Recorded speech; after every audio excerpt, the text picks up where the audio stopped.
Alright guys, welcome back to the automotive channel. Well, today I'm doing a little bit of an update on her.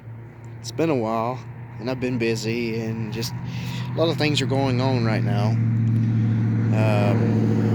So if you don't know by now, this is my 1987 Chevrolet Celebrity Eurosport 2.8 V6.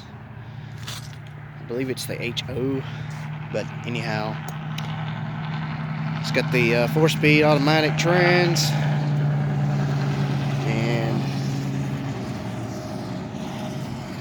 it is just, it's perfect. It's beautiful. The car is just, it's doing great for it to be sitting, or had been sitting for 7 years off the road, neglected, in the sun, in the snow, in the sleet, in the rain, in the cold. The car is doing phenomenal.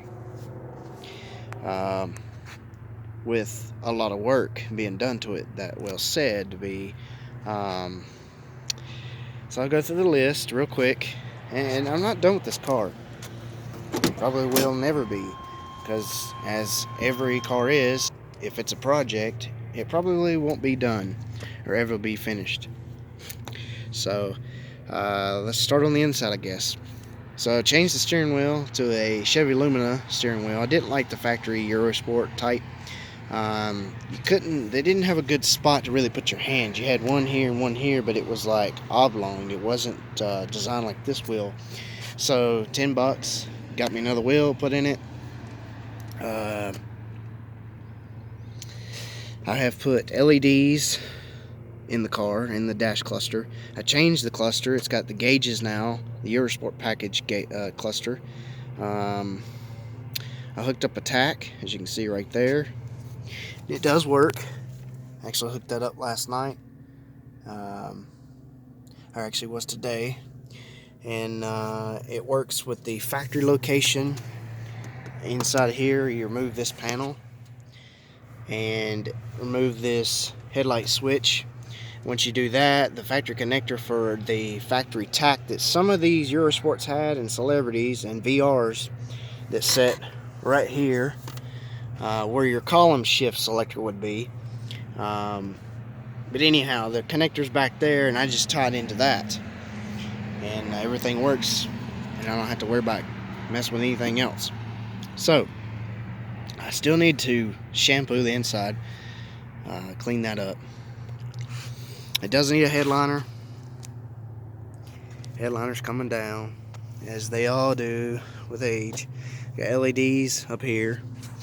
I finally found the door dome lights that go in the floor. Apparently the guy that I bought it from, because he was the original owner, never had these down in the floor to be hooked up. And that is crazy, because all those years of him owning it, and he never had floor lights. But I had to really go into the wiring and find that. For both sides, actually. Both sides didn't have it, and I put LEDs in there as well. Interior is just immaculate. It's one thing that sold me on this car. I fixed that one too. That one wasn't even working. Put a LED bulb in there. The reason I like LEDs is because, number one, they're brighter. Secondly, they don't get hot and melt the plastic. Very clean. And the reason that's off is I'm working on the window. It doesn't want to roll up or down really easy, and the door locks do not work.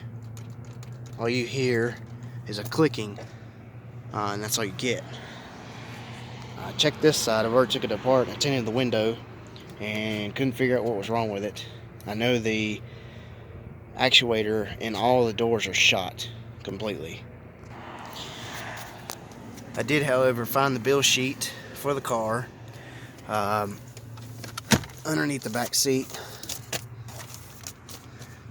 that basically tells everything about it. And if Aaron, if you're watching, since you bought that mint condition 88 two-door, I would highly checking to see if that bill sheet is underneath that back seat. I guarantee you it is. But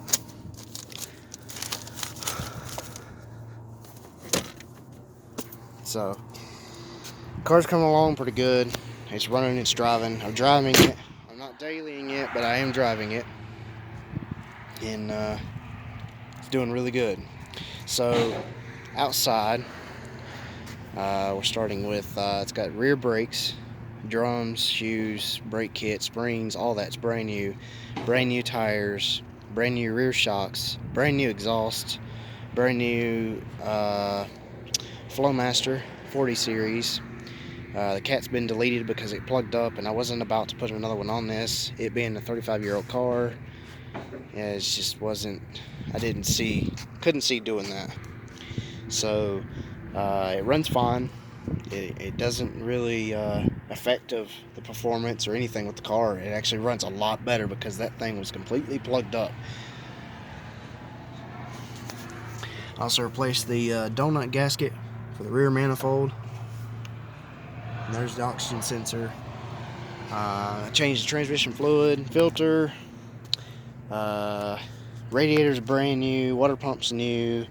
All the radiator hoses have been replaced. Battery's new. All the engine mounts are replaced. Transmission mount, serpentine belt, timing chain kit, harmonic balancer. The tensioner is brand new. Plugs, wires, idle air control valve, throttle position sensor, coolant temperature sensor. Everything's new. All the oil pressure switches are replaced, injectors are replaced, fuel pumps replaced with the sending unit, gas tank's done. I mean, it's and I'm not finished. You're probably thinking I'm nuts. Well, that may be, but I will never ever get rid of the car. And if the motor blows up, well, then I'll either rebuild it or put another one in it. And if the transmission goes, same thing will happen with it. So,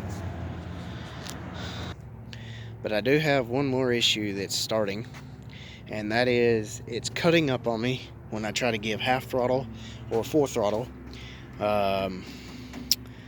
It doesn't backfire or nothing like that. It does this cut up thing, like it's lagging fuel or losing something or something along those lines.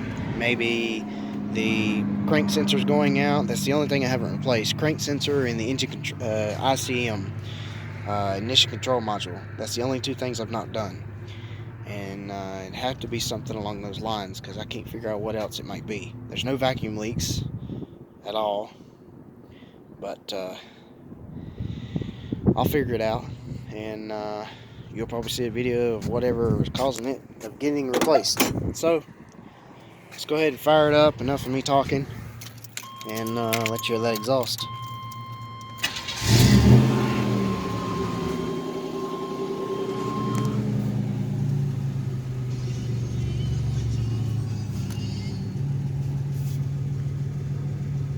Idling at around 800, 900 RPM. Charging great. Temperature's good.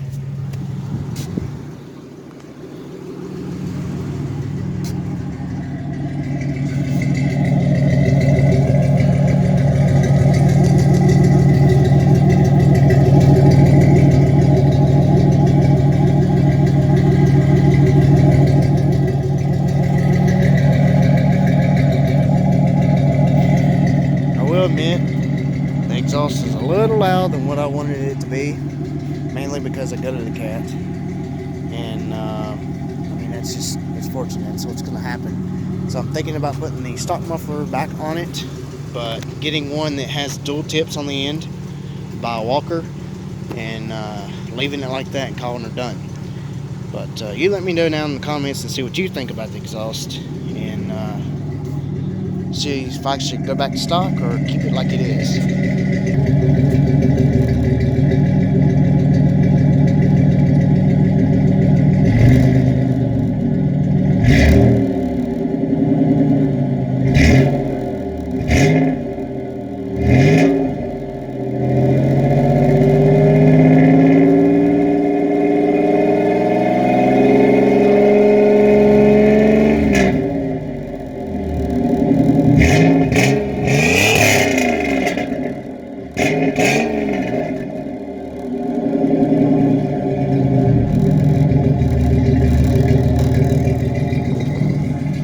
So you let me know what you think about that. So it's pretty much an update on the old girl. Did our fire extinguisher. Just want to be safe, just in case. You never know. And other than that, she's performing great. I'm driving her as much as I can. Something about these cars, I just love them. And I'd like to find another one. If you like this video, give it a big thumbs up. Appreciate it. If you haven't already, hit the subscribe button. Make how to repair videos and a bunch of other things on the channel. So check it out. And have any questions or comments, leave them in the bottom. Try my best to get to them. Thanks for watching, guys. Stay tuned for more. Have a great day or night.